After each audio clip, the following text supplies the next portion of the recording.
Welcome to all.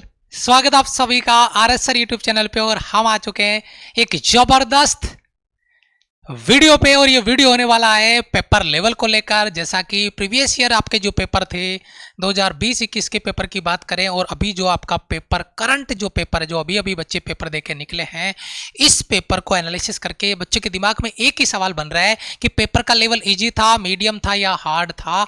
तो मैं कुछ चीजें क्लियर कर दूं, और जो बच्चों के कॉल्स हैं, जो बच्चों ने क्वेश्चन हमें रिव्यू के लिए दिए हैं, उन क्वेश्चन की जो हमने कैलकुलेशन करी है, क्वेश्चन आपको सॉल्व करवाए हैं रिव्यू में। अगर आपने वो वीडियो नहीं देखा है तो फर्स्ट शिफ्ट का रिव्यू जरूर जाके देखिएगा। तो उसके कुछ मायने हैं, वो मैं आपको समझाने की कोशिश करता हूं। उसके बाद में अपन इस बात पे, इस मुद्दे पे आएंगे, इजी है, मीडियम है या हार्ड है, और क्या बड़ा चेंज हुआ है, क्या बड़ा बदलाव हुआ है इस बार के पेपर में। अगर अपन देखें तो मैं आपको बताऊं बेटा, पहली बात तो जिस बच्चे ने बहुत अच्छी तैयारी की हुई है उसके लिए कितना ही अच्छा पेपर, मतलब पेपर आपका कैलकुलेटिव हो, टफ हो, तो उस बच्चे को लगता है कि नहीं यार बहुत ज्यादा टफ नहीं था, है ना, क्योंकि तैयारी बहुत अच्छी थी। एक बच्चे की तैयारी अच्छी नहीं है, उसके लिए अगर बेसिक पेपर आता तो भी उसको टफ लगता है। तो बच्चों का नजरिया होता है इजी और टफ का। एक टफ पेपर है फिर भी बच्चा इजी बता रहा उसको, या उसको इजी लग रहा है, अच्छा स्कोर किया, पेपर रिव्यू से आंसर मैच करवाए, मिल रहा है, अच्छा स्कोर हो रहा है। एक बच्चा बिल्कुल बेसिक पेपर था फिर भी कह रहा है कि सर मेरा तो कटौती क्लियर नहीं हो रहा, उसके लिए वो पेपर बहुत हार्ड हो गया। तो डिपेंड करता है प्रिपरेशन पे, पहली चीज तो ये।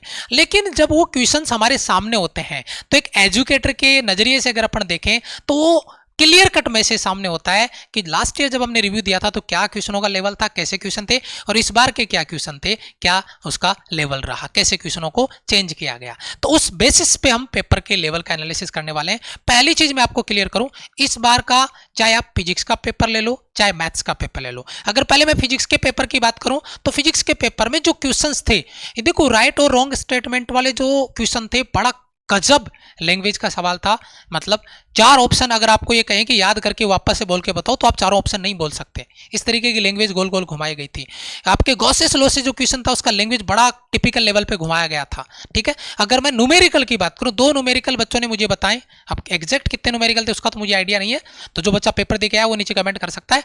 लेकिन जो न्यूमेरिकल थे उनमें जो कैलकुलेशन थी, जो मेकअप था, वो भाई साहब टाइम लेने वाला था। और मैंने सुबह की मॉर्निंग की जो पीवाईक्यूज क्लास है, जिन बच्चों का आगे का शिफ्ट है, ध्यान रखना बेटा, जो आज मॉर्निंग में सुबह 7 बजे जो मैंने पीवाईक्यूज के क्वेश्चन करवाए हैं, इंग्लिश के जो पीवाईक्यूज क्वेश्चन करवाए, उस क्लास को अगर आपने मिस भी कर दिया है, वो क्लास यूट्यूब पे सेव है, जाके उसको देख लीजिएगा, एक भी क्वेश्चन मत छोड़िएगा, क्योंकि वहां से आपको आइडिया लग जाएगा।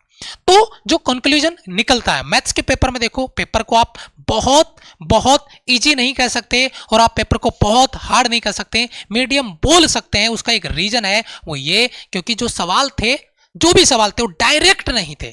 25 के 25 क्वेश्चन डायरेक्ट आ जाए नहीं, 15 डायरेक्ट आ जाए नहीं, मतलब 5-7 क्वेश्चन आप डायरेक्ट कर सकते हो, लेकिन बाकी क्वेश्चन में आपको कैलकुलेशन करनी पड़ेगी, यानी क्वेश्चन कैलकुलेटिव थे। तो आपको लगता है कि मुझे 20 मिनट में मैथ्स के 25 में से 25 क्वेश्चन करने हैं, तो वो बहुत टफ नहीं है, बहुत मुश्किल नहीं है, लेकिन इतना इजी भी नहीं है, क्योंकि कैलकुलेशन में आपकी स्पीड बहुत खतरनाक है और आपकी तैयारी बहुत जबरदस्त है। तब आप 25 में से 25 क्वेश्चन कैलकुलेट करने के लिए जा सकते हैं, अदरवाइज इतना कैलकुलेशन आसान नहीं था। कैलकुलेशन में टाइम लग रहा था। क्वेश्चन ये नहीं कहता कि क्वेश्चन बहुत मतलब अलग लेवल पे आईआईटी लेवल का था, वो नहीं है मुद्दा। ये है सवाल इजी है लेकिन कैलकुलेशन है उसमें, और कैलकुलेशन में टाइम लगता है।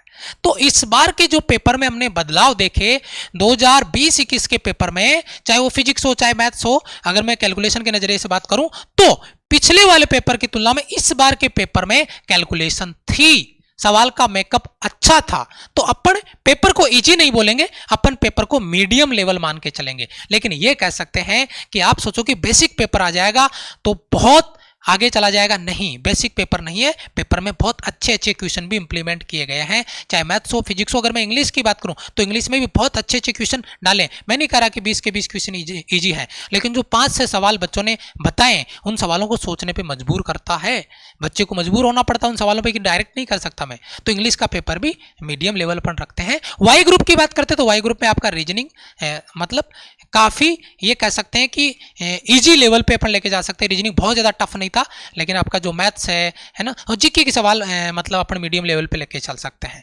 तो बहुत बड़ा चेंज नहीं है, लेकिन जो चेंज है बड़ा चेंज इस नजरिए से अपन बोल सकते हैं कि सवालों में कैलकुलेशन डाली गई है, बच्चे को फंसाने की कोशिश करी गई है, बच्चा पूरा क्वेश्चन अटेम्प्ट ना कर पाए ऐसे प्रयास पेपर में किए गए, कैलकुलेटिव पेपर में क्वेश्चंस डाल के। तो बेटा पेपर का पीछे के पेपर के एनालिसिस की बात करें, मैं एक जो अभी शिफ्ट हुआ उसी की बात कर रहा हूं। अब आगे हो सकता है इजी पेपर आपका आ जाए या उससे अच्छा लेवल का पेपर आ जाए, लेकिन अभी फिलहाल की जो शिफ्ट गई है उसका मीडियम यह है कि मीडियम लेवल पे आपको पेपर को रखा गया है, कैलकुलेशन वाले सवाल डाले गए हैं।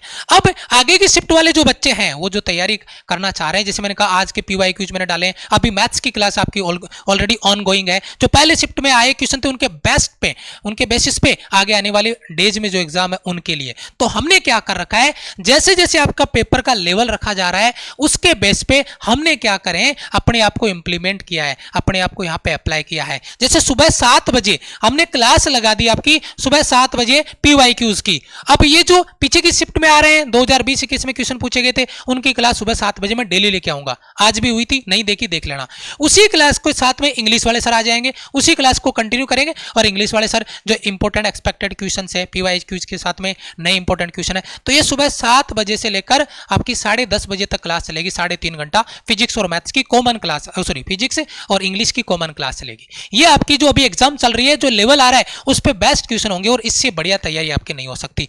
उसके बाद में यहां पर मुकेश सर आ जाएंगे, जो आज पहली शिफ्ट था उसके बेसिस पे क्वेश्चन वो क्लास ले रहे हैं और ये आगे की जो क्लासेज आएगी वो उसी तरीके से आएगी जो पीछे पेपर आया है उसका जो लेवल है उसके बेस पे जो आपका रहेगा। तो ये जो क्लासेज है ना, ये आपका लेवल चेंज कर देगी, आपके कॉन्फिडेंस का लेवल चेंज कर देगी और ये क्लासें आपको जरूर से ज्वाइन करनी है, क्योंकि यहाँ पे टीचर इंप्लीमेंट करेगा। ये मुकेश सर की क्लास होती है 12 बजे और ये रेगुलर आपकी क्लासेज आने वाली है। 12 बजे मुकेश सर की क्लास है। पेपर रिव्यू अगला आएगा आपका, ये आपका 1:30 बजे पेपर रिव्यू रखा गया सेकंड शिफ्ट का। उसके बाद में रागा वाई ग्रुप वाले बच्चे, ये रागा की जो क्लास है बेहतरीन लेवल पे तीनों के तीनों, यहाँ पे त्रिदेव आप देख रहे होंगे, ये रागा की आपको तैयारी कराएंगे। जो आज का पेपर का लेवल था उस पे बेस्ट क्वेश्चन लेके आएंगे और ये क्लास होगी आपकी 3:30 बजे। क्लासेज ऑलरेडी हमने लगा रखी है, ये क्लास आपको मिस नहीं करनी है। फिर तीसरी शिफ्ट का पेपर रिव्यू होगा आपका 5:30 बजे, तो ये रिव्यू आप जरूर देखिएगा। और आप जो पेपर देख के बच्चा बाहर आता है वो आप इन नंबर पे, जैसे ये फैकल्टी हमारी टीम का नंबर है, ये आर एस सर का नंबर है, बी एस सर का नंबर है और ये हमारा हेल्पलाइन नंबर है,